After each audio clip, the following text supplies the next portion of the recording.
CD2, Track 47. Unit 6. Rainforest.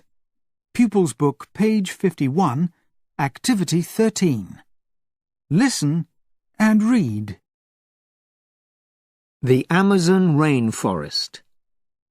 It's hot and wet in the Amazon rainforest, and there are a lot of tall trees. The Amazon River runs through the rainforest. It's very long. A lot of animals live in the rainforest and the river. Look. These parrots have got very long tails. They're pretty colours. These animals have got short necks and big ears. They live next to the river. They eat leaves and fruit. They love bananas. These birds are very small. They drink nectar from flowers. They like red, orange and yellow flowers.